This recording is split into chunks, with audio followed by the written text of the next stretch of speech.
Di antara ayat-ayat Al-Quran yang paling banyak dibaca orang dan paling sering kita dengar adalah firman Allah.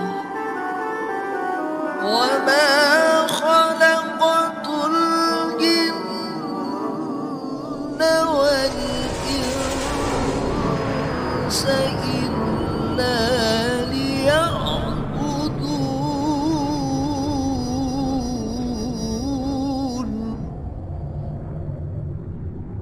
Aku menciptakan jin dan manusia hanyalah agar mereka beribadah, menghambakan diri kepadaku.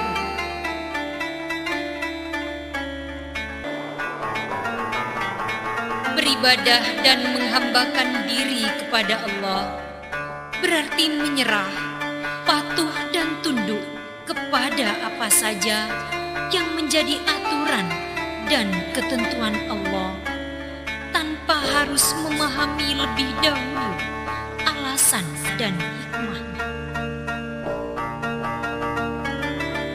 Salat merupakan ibadah ritual yang paling asasi dalam Islam. Salat adalah imaduddin, tiang agama.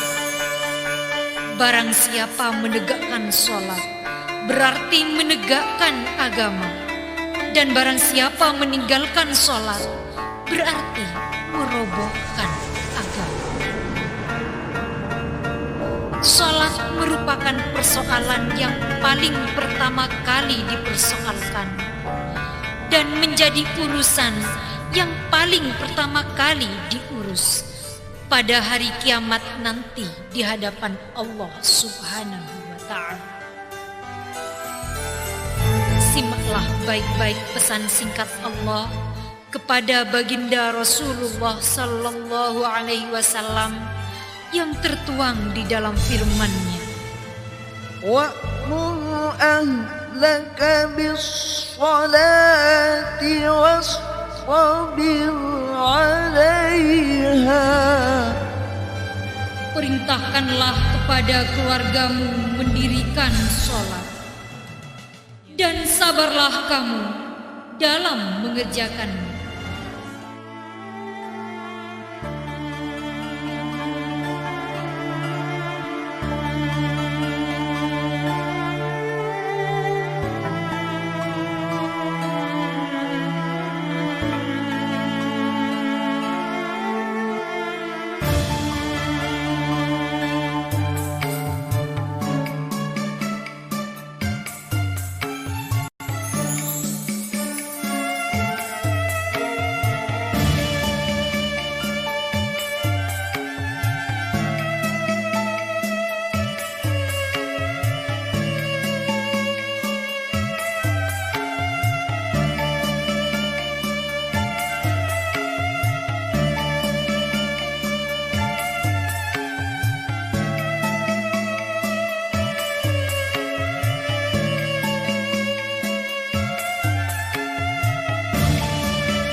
Putra Pak Sumar.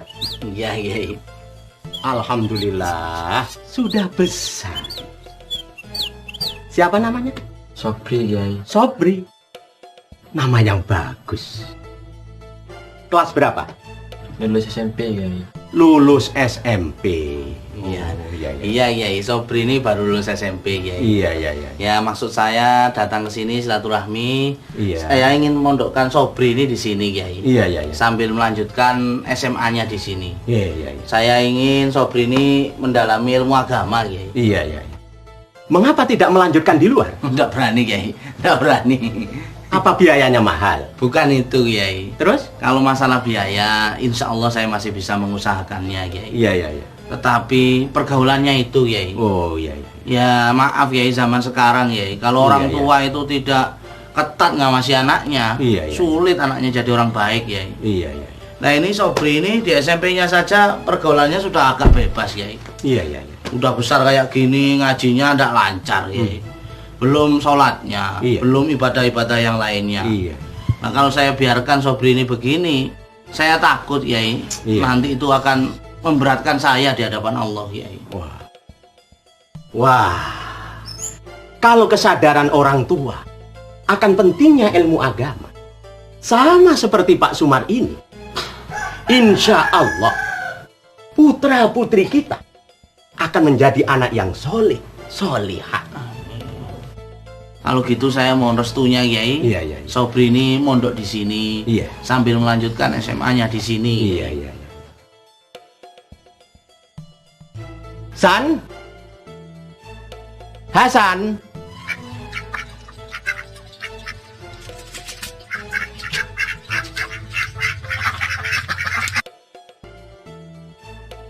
Saya Kiai. Antarkan Pak Sumar ini ke Suhamar. Itu pencatat santri baru. Pak Sumar ini akan memondokkan putranya. Bilang sama Suhamar, jangan salah seperti tahun kemarin. Ingat itu. Iya Kiai.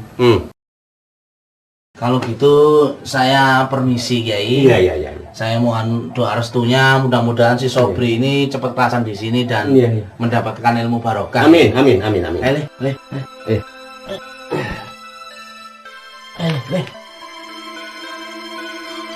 Assalamualaikum. Waalaikumsalam warahmatullahi wabarakatuh.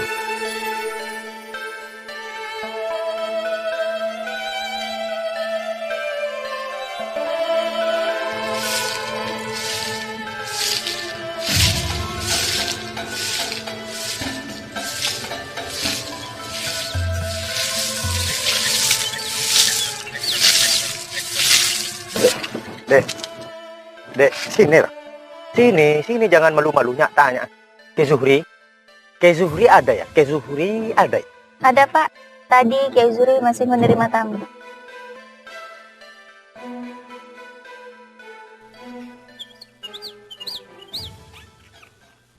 Assalamualaikum. Assalamualaikum.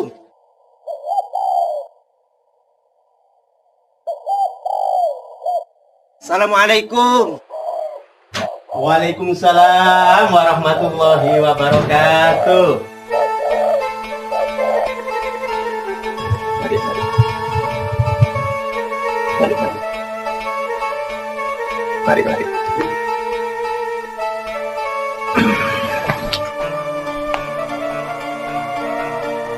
Baik.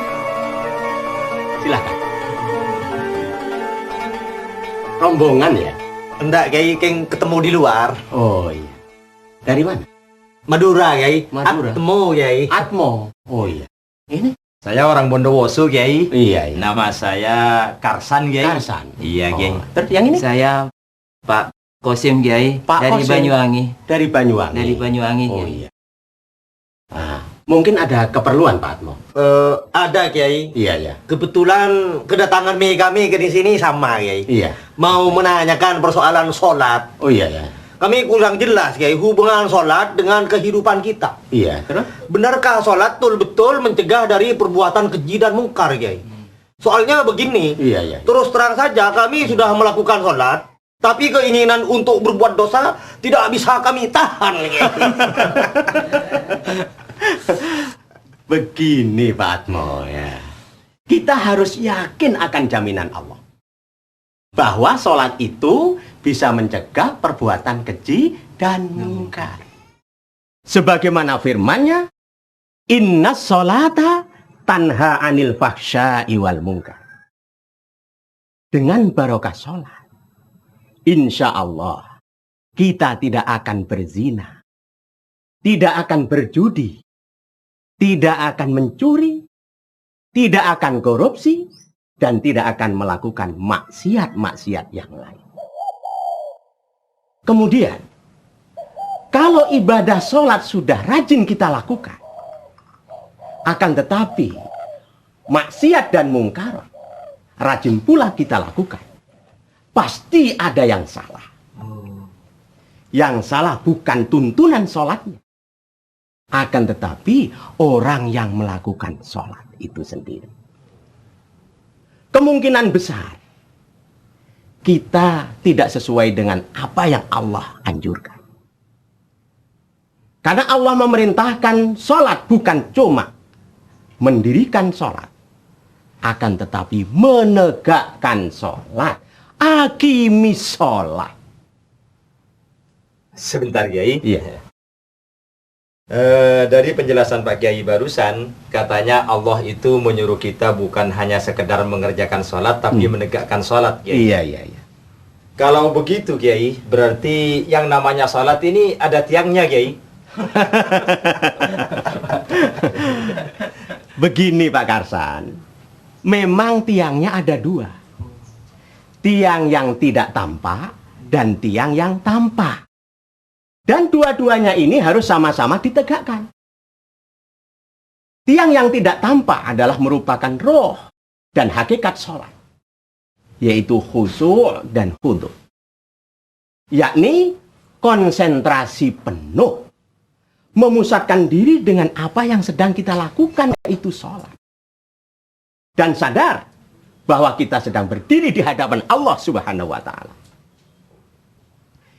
Tiang yang tampak merupakan bungkus dan format sholat, yaitu takbir, membaca Fatihah, ruku', sujud, dan seterusnya. Tiang yang tampak ini meskipun tidak sulit, tapi banyak orang yang kurang memperhatikan, sehingga banyak yang tidak benar cara melakukannya.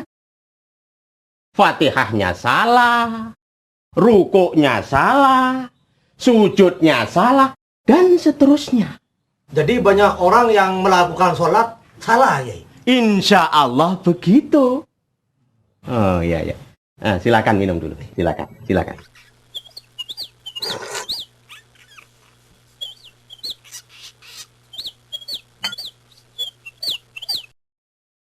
Kalau Kiai tidak keberatan, bagaimana jika kami ini semuanya diajari sholat yang benar, Kiai? Betul, Kiai. Sekalian dipelajari dengan sholat berjamaahnya, Kiai. Iya. Biar tambah mantap dan mendapat pahala yang lebih besar, Kiai. Kebetulan namanya. Maksud Kiai, hari ini Kiai tidak bisa. Bukan begitu, Pak Atmo. Kebetulan santri-santri di sini akan praktek sholat. Baik sholat sendirian maupun sholat berjamaah. Kalau bapak-bapak tidak keberatan, Pak Atmo, Pak Karsan, dan Pak Kosim, Kiai. Oh iya, Pak Kosim boleh ikut bersama mereka.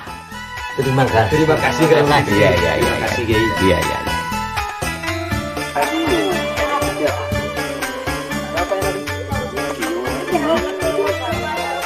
Pokoknya yang namanya amalia makmum dan imam tidak boleh berbarengan. Makmum harus ikut imam. Kata siapa kamu? Bisa. Coba lihat lagi di kitab itu loh. Ada salah satu amalia sholat yang antara imam dengan makmum. Saya sudah baca semua kitab. Fathul Mu'in, Fathul Wahab, Fathul Qorib, semua sudah saya baca. Apalagi saya sudah baca beberapa kali kitab kuning. Bahkan mata saya pun juga ikut kuning. Ya bohong. Amin itu amin. Amin. Antara imam dengan makmum harus saling bersama. Enggak ada. Kamu yang salah. Lihat dulu di kitabnya. Kalian kok masih terus berdebat di sini? Sudah berwudu belum? Belum, Ustaz. Nah, pengajian sebentar lagi akan dimulai. Sekarang juga kalian semuanya berwudu. Ya, baik.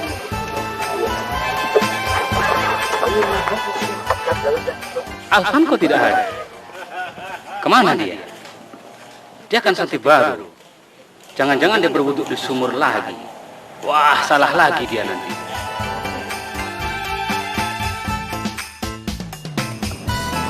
Alvan! Alvan!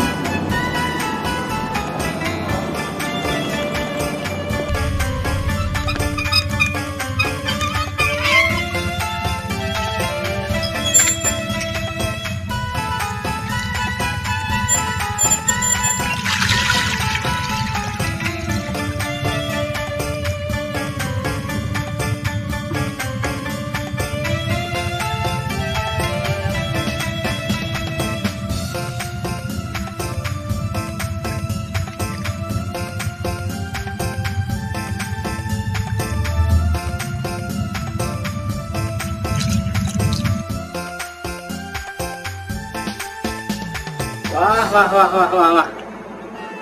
Bukan begitu caranya. Kalau caranya begitu, kau telah melakukan 3 kesalahan. Yang pertama, cara dudukmu salah. Kalau duduk begitu, bisa terkena percikan air. Yang kedua, kau menciduk air padahal airnya sedikit, dan itu mustakmal. Yang ketiga, kau membasuh tangan tadi, padahal wajahmu tadi belum rata, dibasuh dengan air. Karena air ini mustakmal, maka tidak bisa digunakan untuk bersesuci. Nah, supaya air yang mustakmal ini menjadi suci kembali dan bisa digunakan untuk bersesuci, maka ada 2 cara. Yang pertama, digenapi menjadi 2 kulah. Nah, berhubung wadahnya tidak mungkin karena kecil, maka cukup diisi air supaya meluber, dan itu menyebabkan air menjadi suci dan mensucikan. Nah, sebelum saya ajari bagaimana cara berwudu yang baik, penuhin dulu timbanya.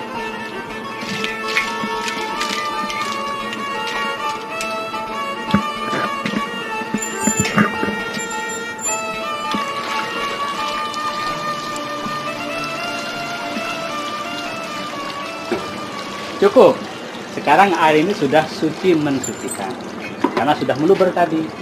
Nah, sekarang saya akan mengajari Alvan bagaimana caranya berwudu yang baik.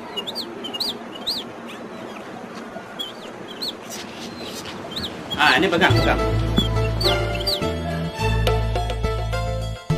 Pertama, hendaknya menghadap kiblat dengan posisi duduk di tempat yang lebih tinggi agar tidak terkena percikan air.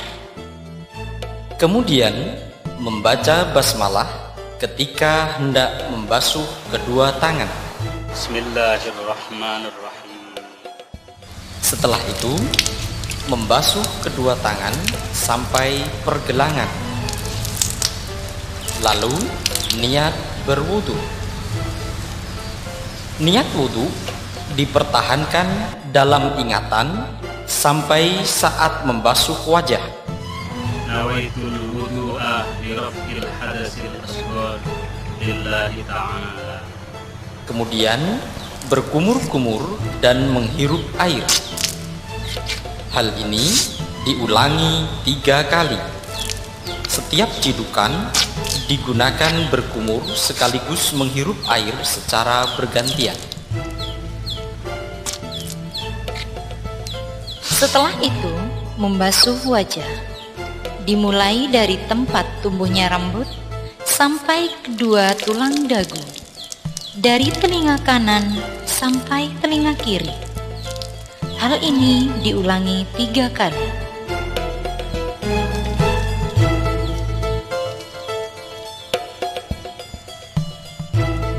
Selanjutnya, membasuh kedua tangan dengan mendahulukan tangan kanan. Dimulai dari ujung jari-jari sampai siku-siku dan diutamakan sampai separuh lengan atas. Hal ini diulangi 3 kali.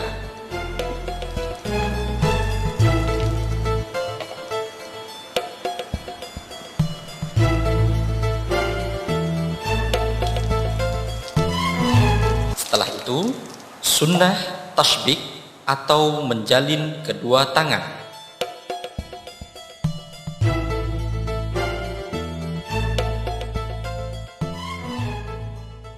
Seterusnya, mengusap sebagian kepala atau rambut. Yang wajib diusap minimal sehelai rambut yang berada di batas kepala. Boleh rambut bagian depan, belakang, atas maupun samping selama masih berada dalam batas kepala. Oleh karena itu, tidak boleh mengusap ujung rambut yang terurai di luar batas kepala. Dalam mengusap kepala, disunahkan mengusap seluruh kepala. Caranya, letakkan kedua ibu jari di pelipis kanan dan kiri. Gerakkan telapak tangan dari bagian depan kepala sampai belakang. Kemudian, kembali ke depan. Hal ini diulangi 3 kali dengan menggunakan air yang baru.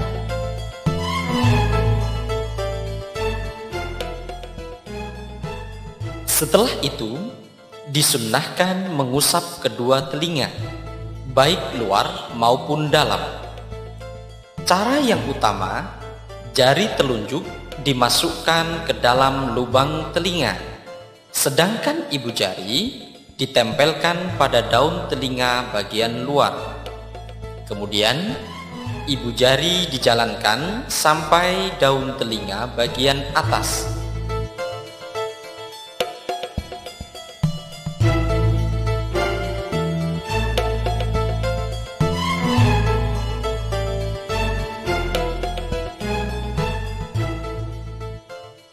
Setelah itu, lakukan istidhar, yaitu menempelkan kedua telapak tangan yang basah pada kedua telinga. Selanjutnya, membasuh kedua kaki dimulai dari ujung jari-jari sampai mata kaki. Disunahkan membasuh sampai separuh betis.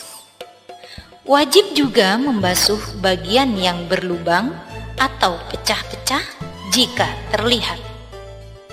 Hal ini diulangi 3 kali. Setelah itu, disunahkan menyelat-nyelati jari-jari kaki dengan menggunakan jari kelingking tangan kiri. Hal ini dilakukan pada bagian bawah kaki dimulai dari kelingking kaki kanan dan berakhir pada kelingking kaki kiri. Pekerjaan-pekerjaan wudhu tadi tidak semuanya wajib. Yang wajib hanya niat yang dibersamakan dengan basuhan pertama pada wajah. Kedua, membasuh wajah. Ketiga, membasuh kedua tangan sampai siku-siku. Keempat, mengusap sebagian kepala. Kelima, membasuh kedua kaki sampai mata kaki. Semua itu harus dilakukan secara tertib. Yang awal diawalkan dan yang akhir diakhirkan. Setelah berwudu, disunnahkan membaca syahadah dan doa dengan menghadap kiblat dan mengangkat tangan serta menengadahkan wajah. Asyhadu an la ilaha illallah wahdahu la syarika lah wa asyhadu anna Muhammadan abduhu wa rasuluh.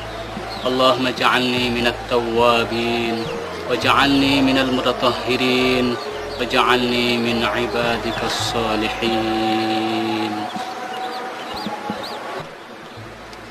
Bagaimana, Pan? Sudah paham? Paham, Ustaz. Nah, sekarang Alfan yang mempraktekkan, saya yang akan melihat.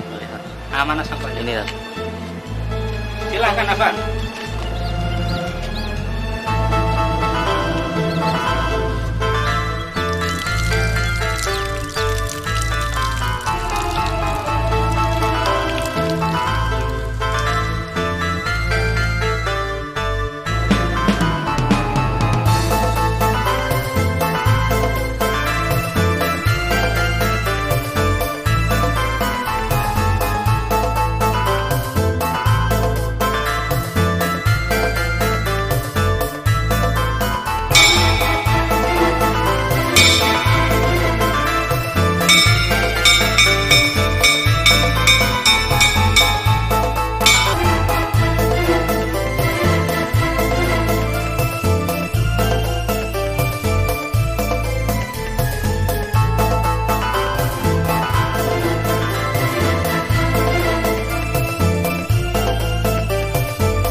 Assalamualaikum warahmatullahi wabarakatuh.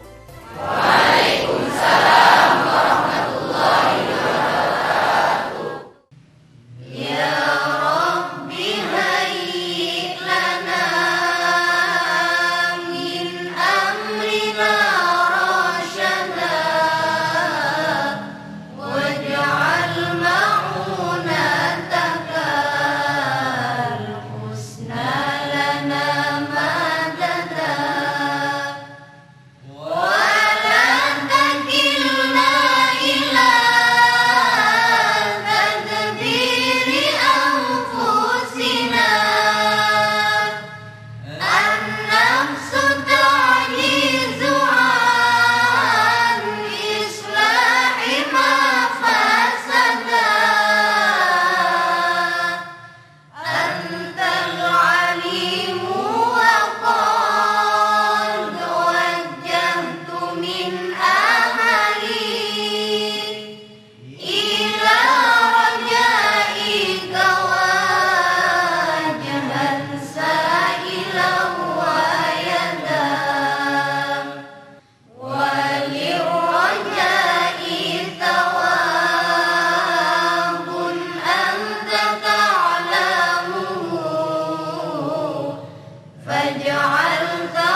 Anak-anakku sekalian, seperti yang saya jelaskan kemarin, hari ini praktek sholat.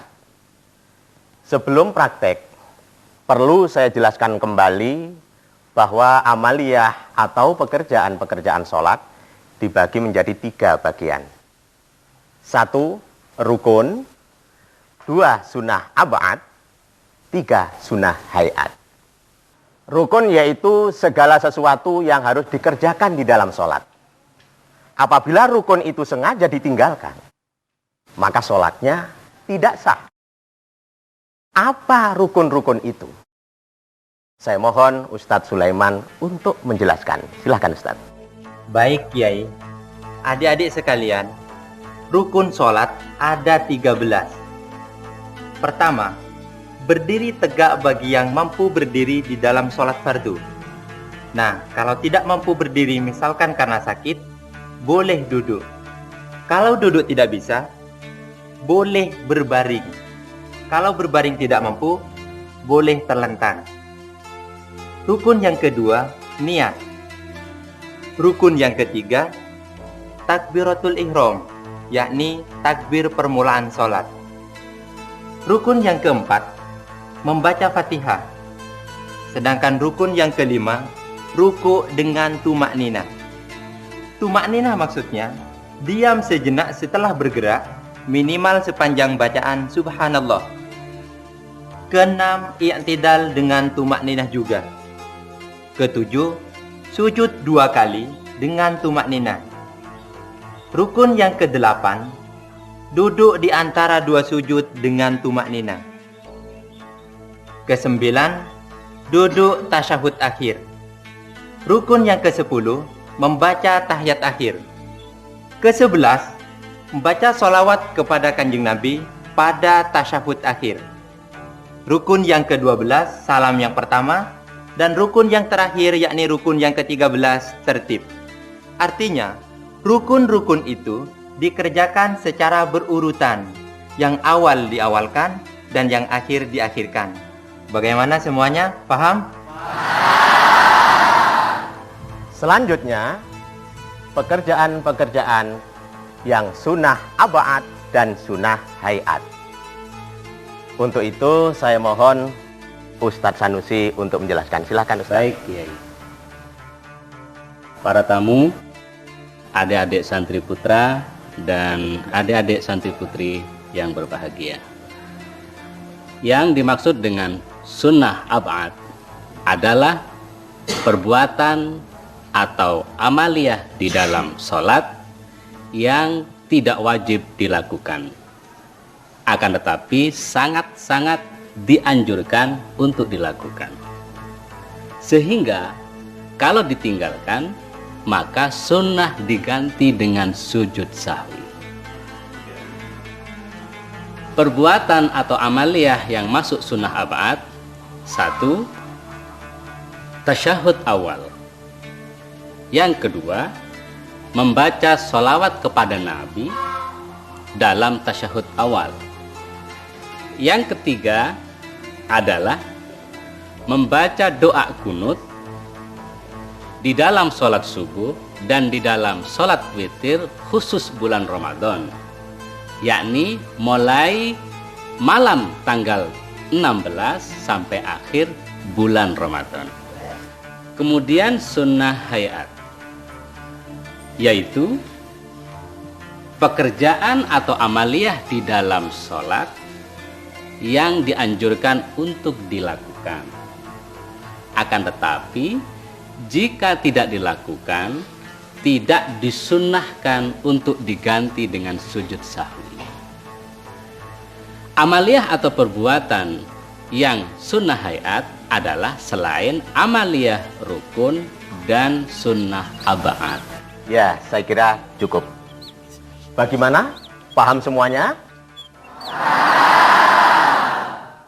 Baik, sekarang kita praktek sholat sendirian. Untuk praktek sendirian ini saya akan menunjuk salah satu kalian.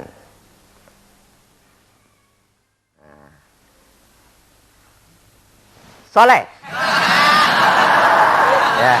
Ya Soleh, silakan maju.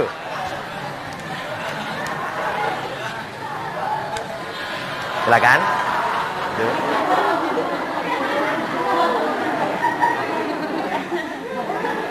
Baik, sekarang silakan Soleh berdiri untuk sholat yang baik. Wah, anak-anak, berdiri semacam ini kurang benar. Yang benar begini. Berdiri dengan tegak. Kedua kaki menghadap kiblat. Jarak antara kaki kanan dan kaki kiri kurang lebih sejengkal. Tangan lurus ke bawah. Pandangan mata ke tempat sujud. Maaf, tanya Kiai. Oh ya, silakan Bubut. Mengapa berdiri saja harus begini begitu Kiai? Mengapa tidak asal berdiri saja Kiai? Kenapa tidak asal berdiri saja? Ya karena kita tidak mau asal-asalan ketika menghadap Allah Subhanahu wa Ta'ala. Adalah lucu kalau kita begitu sopan ketika menghadap manusia yang sedang berkuasa, tapi tidak sopan ketika menghadap Zat yang Maha Kuasa. Baik, sekarang silakan Soleh berdiri yang benar. Ya, bagus. Setelah itu kita membaca takbiratul ihram dengan pernyataan Allahu Akbar, Allah Maha Besar, sebagai tanda dimulainya sholat. Sejak itulah pikiran kita harus terputus dari segala persoalan selain Allah. Setelah takbir kita ucapkan, ternyata kita masih ingat hal-hal lain selain Allah. Umpamanya, masih ingat kambing kita yang hilang? Itu tidak serius namanya. Ketika takbiratul ihram, jangan lupa niatnya. Coba saya tanya dulu. Soleh, kapan niat dibaca? Dan di mana tempatnya?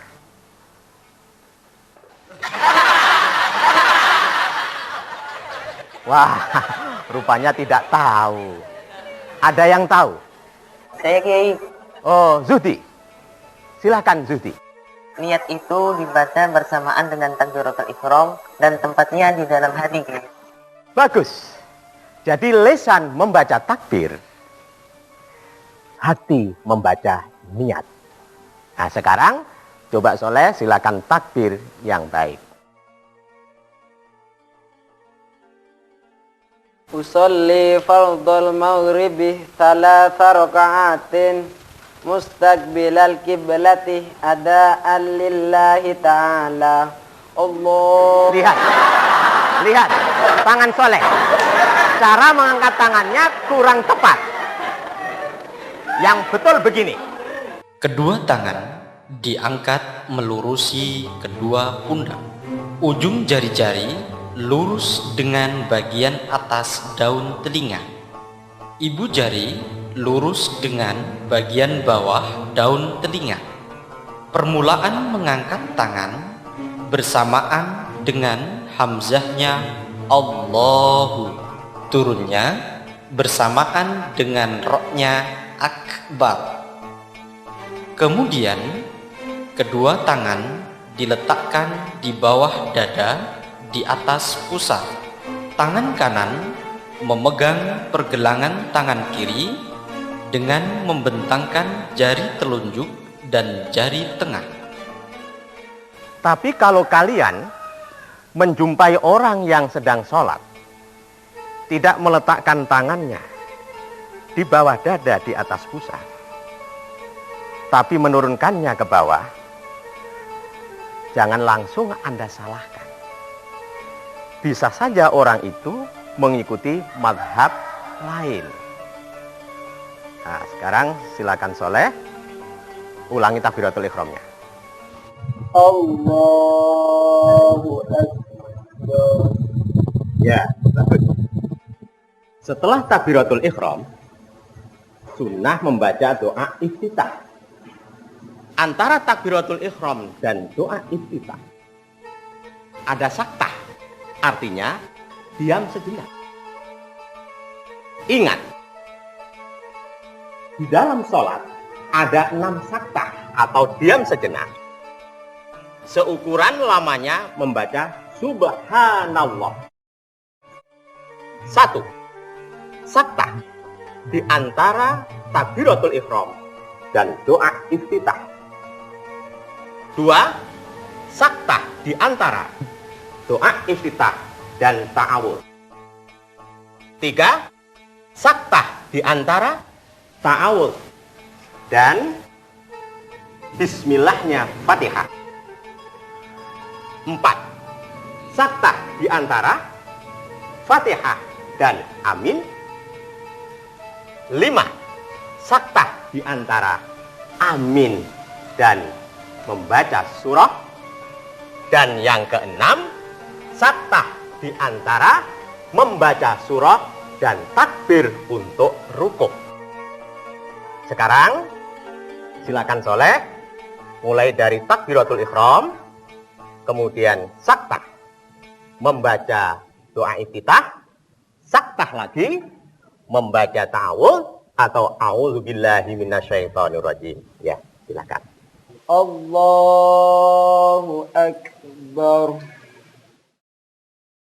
Kabira walhamdulillahi katsira wa subhanallahi bukratan wa asila. Inni wajjahtu wajhiya lilladzi fataras samawati wal ardh hanifan musliman wa ma ana minal musyrikin. Inna salati wa nusuki wa mahyaya wa mamati lillahi rabbil alamin. La syarika lahu wa bidzalika umirtu wa ana minal muslimin. A'udzu billahi minasy syaithanir rajim.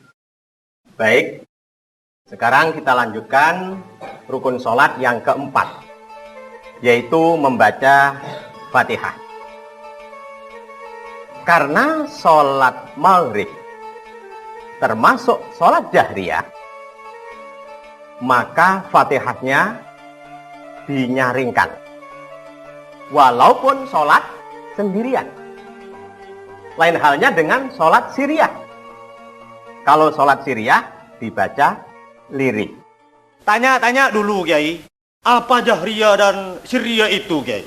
Kok kedengarannya agak baru? Apakah ini sholat model lama atau sholat model baru, Kiai?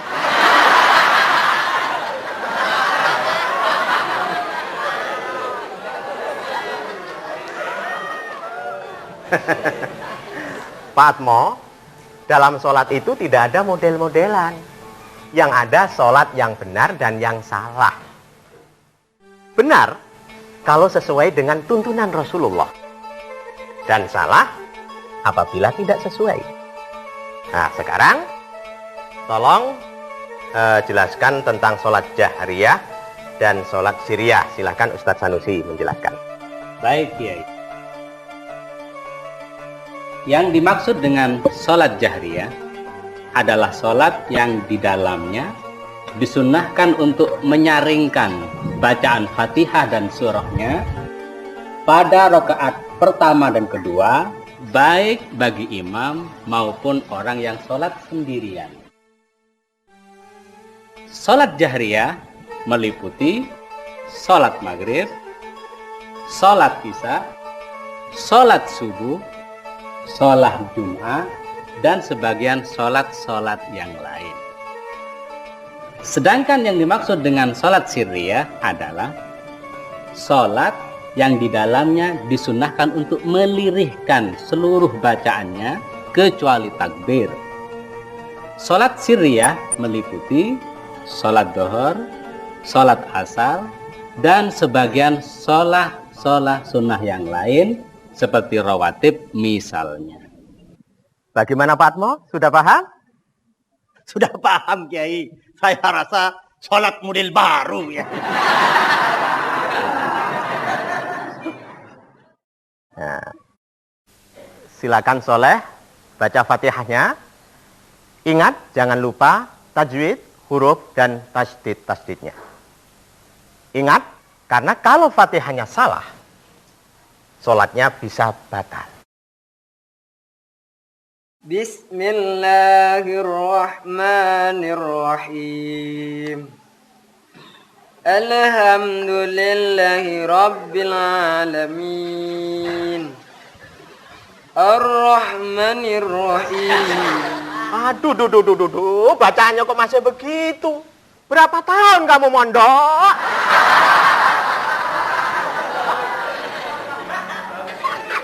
Ganti saja dah. Faruk, maju.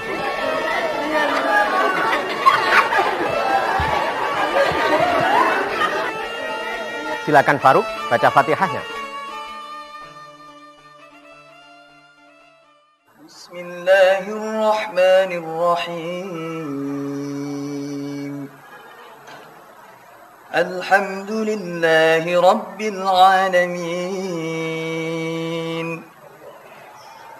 Ar-Rahmanir-Rahim. Maliki yawmiddin. Iyyaka na'budu wa iyyaka nasta'in. Ihdinas siratal mustaqim. صراط الذين أنعمت عليهم غير المغضوب عليهم ولا الضالين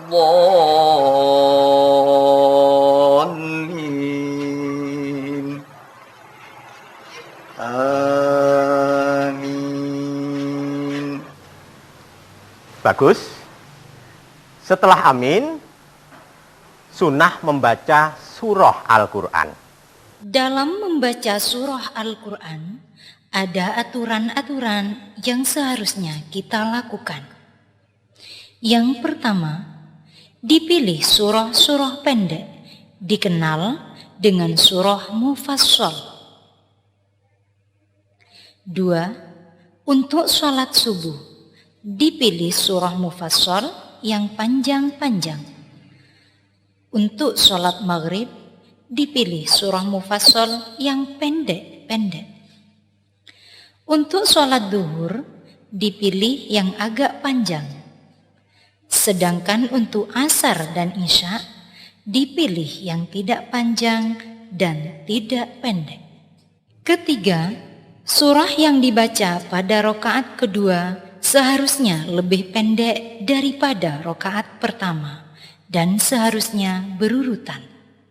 Misalnya, rokaat pertama baca At-Takatsur, rokaat kedua Al-Asr. Keempat, khusus sholat Jumat, rokaat pertama surah Al-Jum'ah, rokaat kedua Al-Munafikun.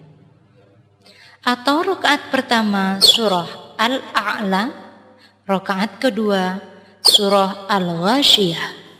Penting saya ingatkan juga bahwa sholat Jum'ah sunnah dipanjangkan dan khutbahnya sunnah dipendekkan. Karena ini praktek sholat jahriyah, maka surahnya sunnah dinyaringkan. Tapi ingat, ada saktah antara Fatihah dengan amin dan antara amin dengan surah. Silakan Faruk ulangi dari bacaan Siratal ladzina an'amta, kemudian baca surah. Siratal ladzina an'amta 'alaihim ghairil maghdubi 'alaihim waladdallin.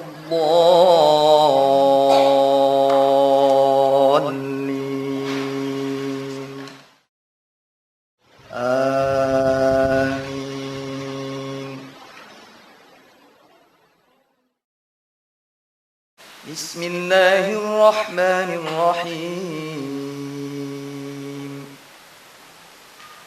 Qul ya ayyuhal kafirun la a'budu ma ta'budun wa la antum 'abiduna ma ولا أنا عابد ما عبدتم ولا أنتم عابدون ما أعبد لكم دينكم ولي دين. Berikutnya, silakan Faruk rukuk dengan tumakninah. Kerjakan.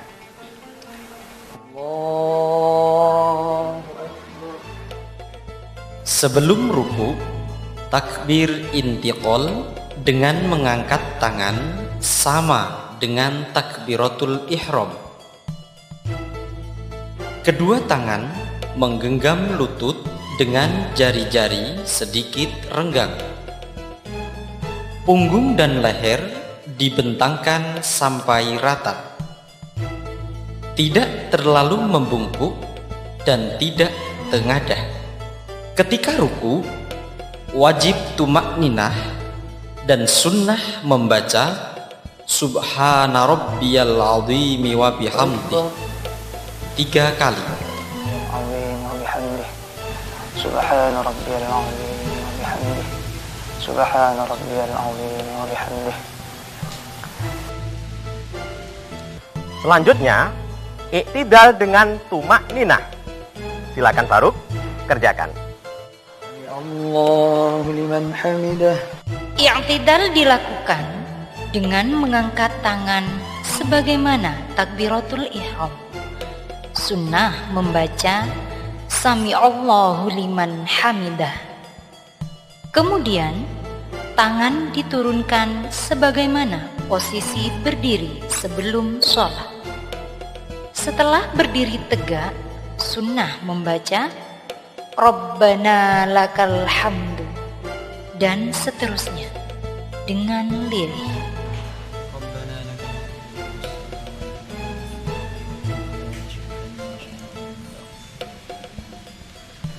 Tanya Kiai, saya pernah menemukan orang yang sedang sholat Kiai. Pada waktu menurunkan tangannya itu bergerak berulang kali Kiai. Apakah yang demikian tidak membatalkan sholat, Kiai? Silahkan Ustadz Wasil jelaskan. Baik, Kiai. Begini Pak Qasim, adanya gerakan tubuh yang melebihi gerakan-gerakan yang diperintahkan dalam sholat merupakan salah satu tanda bahwa orang yang sholat tersebut hatinya tidak khusyuk. Orang bijak mengatakan, "Lau khasha'a qalbu hadza la khasha'at jawarihuhu." Seandainya orang ini hatinya khusyuk, niscaya anggota tubuhnya ikut khusyuk. Bahkan, jika gerakannya tergolong gerakan berat dan dilakukan 3 kali berturut-turut, bisa membatalkan kepada sholat. Contoh, seperti gerakan kepala atau gerakan tangan. Jika gerakannya ringan, seperti gerakan jari-jari, misalnya begini, ini tidak membatalkan sholat, kecuali dengan tujuan main-main. Ya, cukup. Selanjutnya, sujud dengan tumak ninah. Silakan Faruk, kerjakan.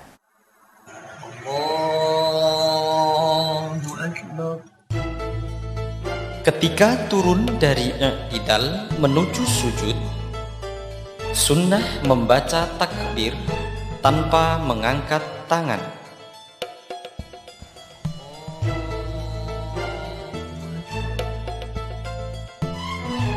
Ada 7 anggota badan yang harus menyentuh tempat sholat.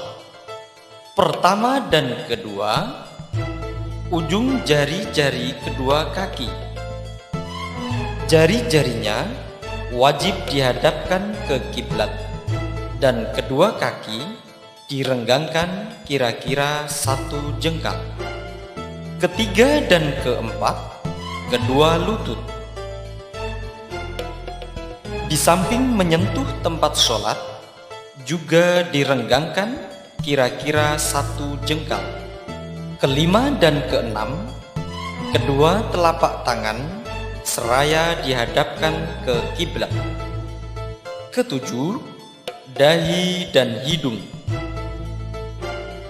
Dahi selain harus menyentuh tempat sujud, juga harus terbuka. Selanjutnya, urutan meletakkan anggota itu di tempat sholat. Pertama, kedua lutut. Kedua telapak tangan. Ketiga, meletakkan dahi dan hidung bersama-sama. Subhana rabbiyal a'la wa bihamdih. Subhana rabbiyal a'la wa bihamdih. Subhana rabbiyal a'la wa bihamdih. Sekarang duduk di antara 2 sujud dengan tumak ninah. Coba Faruk contohkan lengkap dengan bacaannya. Allahu Akbar. Rabbi ighfirli warhamni wajburni warfa'ni warzuqni wahdini wa'afini wa'fu anni. Perhatikan kaki Faruk. Ini duduk iftirosh. Kaki kiri diduduki, jari-jari kaki kanan ditekuk menghadap kiblat. Duduk ini dilakukan pada semua duduk di dalam sholat, kecuali duduk tasyahud akhir yang langsung diiringi salam. Perhatikan tangan Faruk. Ujung jari melurusi lutut, sedangkan pandangan ke tempat sujud. Setelah duduk di antara 2 sujud ini, kemudian sujud kembali sebagaimana sujud yang pertama. Allahu Akbar. Subhana rabbiyal a'la wa bihamdih. Subhana rabbiyal a'la wa bihamdih. Subhana rabbiyal a'la wa bihamdih. Bagus. Sekarang bangun menuju rakaat kedua. Sebelumnya, saya mohon Ustadz Sulaiman jelaskan. Baik, Kiai. Bangun dari sujud yang kedua menuju rakaat berikutnya, disunahkan membaca takbir sejak mengangkat kepala hingga hampir menyerupai posisi ruku dengan tanpa mengangkat tangan. Ini adalah takbir terpanjang di dalam sholat.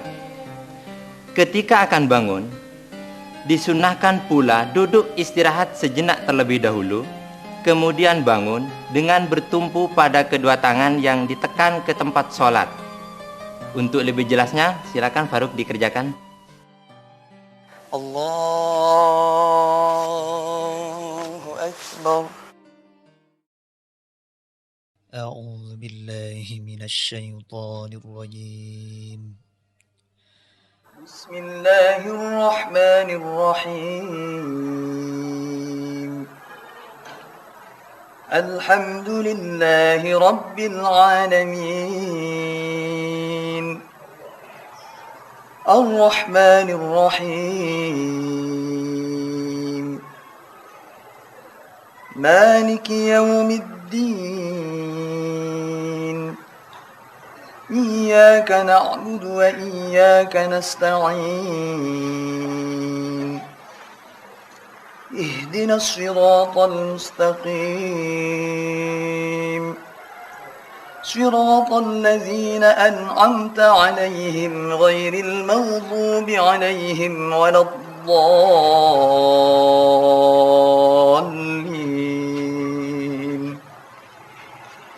آمين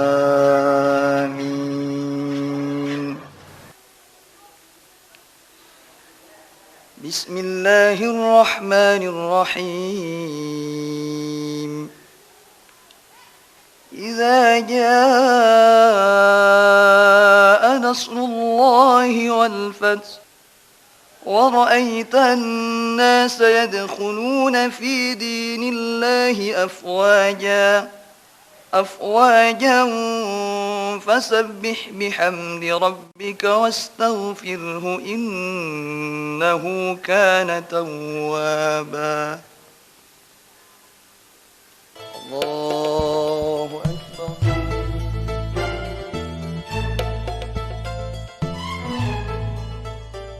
Ya, sekarang Faruk akan tasyahud awal. Tolong yang lain perhatikan. Ketika akan tasyahud awal, disunnahkan membaca takbir sejak mengangkat kepala dari sujud kedua.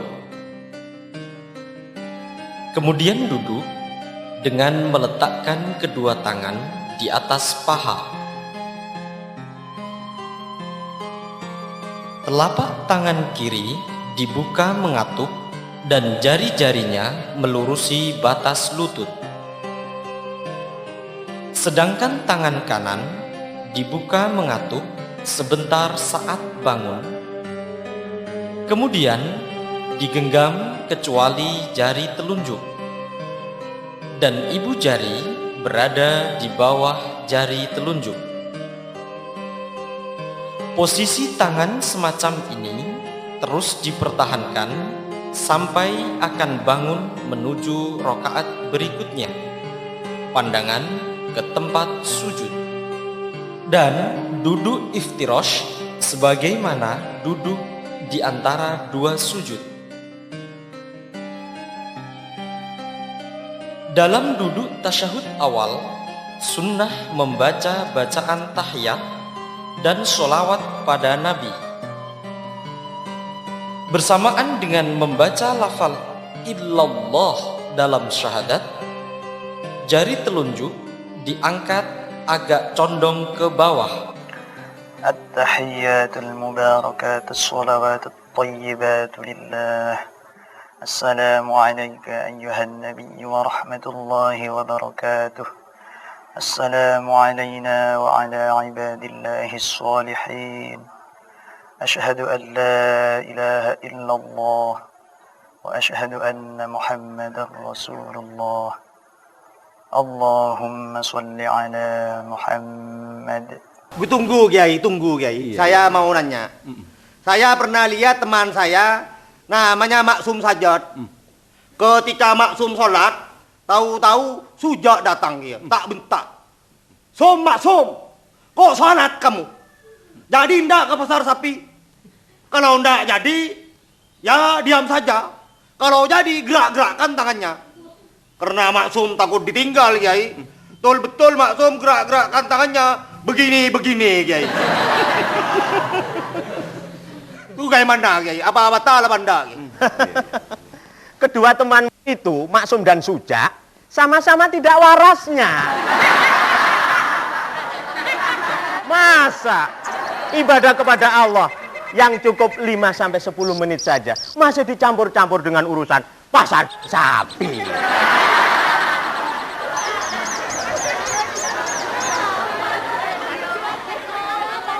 Tapi saya ingatkan, kalau kalian menjumpai orang yang sholat menggerak-gerakkan ujung jarinya ketika membaca illallah, jangan langsung Anda salahkan. Bisa saja orang itu mengikuti mazhab yang membolehkan tentang itu.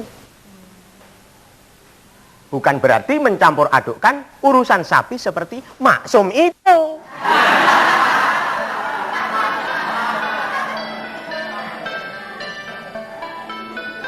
Sekarang, Faruk akan bangun menuju rokaat ketiga. Cara bangunnya seperti tadi. Bedanya, bangun dari tasyahud awal, sunnah mengangkat tangan ketika takbir. Allahu Akbar. Sedangkan bangun selain dari tasyahud awal, tidak perlu mengangkat tangan. Pada rakaat ketiga sholat maghrib, hanya membaca ta'awudz, Fatihah, dan amin dengan lirih.